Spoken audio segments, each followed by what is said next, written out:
Okay, so now we're going to talk about the third of those developments that we referred to in the previous lecture that really was or two previous lectures ago, I guess now, that really was the impact or the driving force towards the development of lawns, and that is the development of the lawn mower.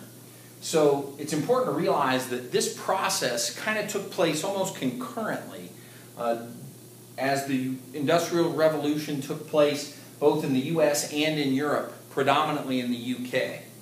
So the early mowers that we talked about way earlier in the semester were basically the animals, the rabbits, the sheep, goats, other wild animals that grazed a land, and as they grazed and ate the grasses and the plant material there, and they did it more frequently, the grasses would predominate that area, and then the height of those grasses would reduce as a result of the repetitive grazing. So that's the early mower. Then historically, we've referred to the scythe several times. The scythe is an instrument with a curved handle. It's the tool that the Grim Reaper carries, invented in about 500 BC and appears in Europe around the 12th, 13th century and replaces the sickle completely by the 1800s. The main reason being that with the scythe you stand and with the sickle you have to sit or harvest something at arm's height. And so the sickle is much more adapted to harvesting grain only, but not straw. When farmers needed the straw for their cattle and for their animals, the scythe really takes predominance because it's designed to be cutting plants at ground level. So one of the downsides to the scythe is that large areas of land require huge amounts of labor. A really good scythes person could scythe an area of about 1/4 acre per hour. So if you stop and think about one of the large gentry landholders of Europe, they might have 200 acres, and 100 of that might be an area that needs to be scythed on a regular basis, a meadow, for example. At 25.25 acres or 1/4 acre per hour, that means that you need, in order to do this in 4 hours, 100 acres, you're going to need 400 people to do it in an hour. You're going to need 100 people to be able to do it in 4 hours. So in half a day's work, you need 100 people for that large area. So it's really important to recognize that these tools that were more ancient tools, that it was the idea that this large labor force was required that really limited who could have a maintained area, because an average person couldn't pay for the number of people that were required. Also, we talked about it earlier, but the cutting was best done when wet, and sometimes, as I said before, I kind of wonder if that's where this idea of getting up early and getting out to the golf course to mow early, there's other reasons obviously, but this idea that when the dew is on the ground, that's the best time to mow, I wonder if that comes from the use of the scythe in early times. The first mechanical mower was invented by Edwin Budding in 1830. It was a large, heavy wrought iron piece of machinery that was used to mow the turf. This particular machine, Edwin Budding observed earlier than 1830, in the 1820s, he observed a similar machine that was cutting the nap off of wool clothing. So if you think about a wool coat, it's nice and smooth. Generally that wool is fluffy and fuzzy, and that smooth surface is achieved by a machine cutting the nap off of the wool so that it's nice and smooth. And Budding realizes that this same technique of a blade and a bed knife kind of coming in like a pair of scissors and shearing off that nap on the wool clothing could also shear off the tops of grass plants and mow the grass plants mechanically. He gets involved with James Farabee, who agrees to fund the project. And in the letter in the patent, it states that James Farabee will be funding the project.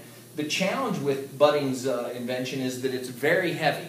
it requires two people, and this idea of somebody pushing and somebody pulling, or somebody pulling with their arms behind their back, the mower through the grass in order to be able to cut it. So it was not a non-labor intensive practice, but considering the alternative of scything, it was a huge savings in terms of not needing 50 or 100 people. Now, with 2 people, you could do the work of probably 5 or 6 or 7 people. So the other drawback was the initial model did not have the ability to adjust the cutting height. You had to hover the cutting blade above the ground to achieve a particular cutting height. And so that wasn't very consistent. So in 1859, they adapted a roller that was the height roller on the front of the mower. So then that achieved the height of the bed knife to the ground, so that it adjusted the mowing height. What's interesting to me about the mower that Budding invents is that while there's been lots of different improvements and changes in terms of how things mow and what's going on, the basic design of a rear drum powering a drive train to power a reel rotating against a bed knife to cut grass kind of like a pair of scissors, that basic concept is unchanged today. If we look at modern golf course greens mowers, they function on this exact same concept, that there's a rear roller, a drive chain that drives a reel mower against, or a reel cylinder against a bed knife that cuts the grass and maintains the turf of a golf course putting green. There's also home lawn mowers that function in very much the same way. And so this basic design of a rear drum rotating a reel against a bed knife is an idea that is unchanged since the 1830s. In the U.S., the first reel mower is manufactured by the Swift Company in 1855. This particular mower was a mower that is observed by Swift in Europe and then brought to the U.S. and adapted. Amariah Hills in Connecticut in 1869 patents the first U.S. reel mower. So he has a major change in development that results in a patent, and his mower is called the Archimedean.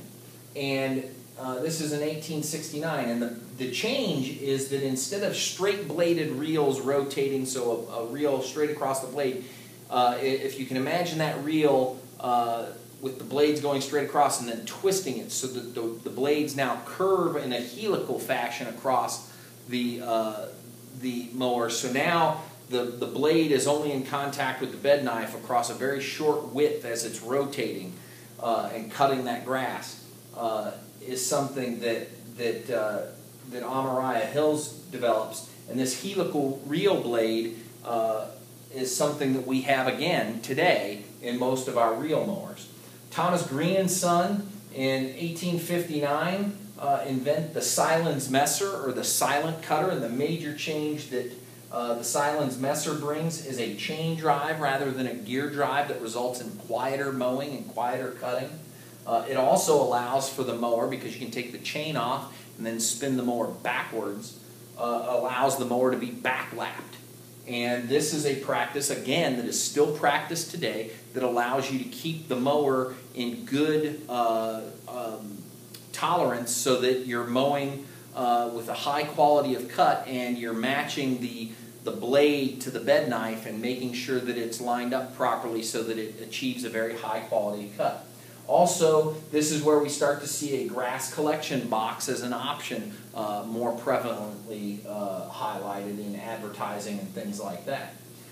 So most of the innovations that take place from this point forward basically center around the idea of the drive system, the number of blades, or the arrangement of the blades, and the weight of the machine. Once the Silens Messer comes out, and we've had these few changes, there's not a whole lot that's any different or newer, except for the fact that we adopt powered engines and those kinds of things to power the drivetrain to make it easier, and then also adopt lighter weight materials like steel and aluminum and carbon fiber now, and in order to achieve lighter weights so that we can be more fuel efficient and so on. But for the most part, once we get to 1859, the idea of this drum mower with a reel in front is something that's pretty well set and pretty well established, and it's something that we see in use, the basic design in use today. Next big development that comes along are what we call the sidewheel reel mowers. So these are mowers that have, kind of in this drawing, they have, instead of the rear drum being a whole solid drum, we kind of separate those two pieces, put them on the side of the reel, and have those wheels turn the reel inside the mower in order to cut the grass against the bed knife. And in the U.S. and in the U.K. in 1869, we see the first side wheel reel mowers, the Philadelphia in the U.S. and the Climax in the U.K. In 1870, Elwood McGuire invents the side wheel mower that we would recognize today. If you go to a Sears or an Ace Hardware, and you go to the Mowers or a Lowe's or a Home Depot, and you go to find a side wheel human-powered reel mower, which are kind of usually down on the end, stuck in a corner somewhere because they're not a lot of fun to use, this design by Elwood McGuire is what you're going to find, save for a few enhancements and changes to materials. You're going to find the basic design of Elwood McGuire from 1870. And that is a human-powered mower with wheels on the side that, as you push, rotates the reel at a speed and then cuts against a bed knife and discharges the grass into a small basket on the backside, where you can collect the clippings or return them to the system as you choose. In 1899, John Burr improves the reel mower by making some small changes to the wheels and such so that there's not as much unmaintained ground next to the wheels. And so that allows for closer trimming to homes and other places where you don't want to mow. And so that's a big change.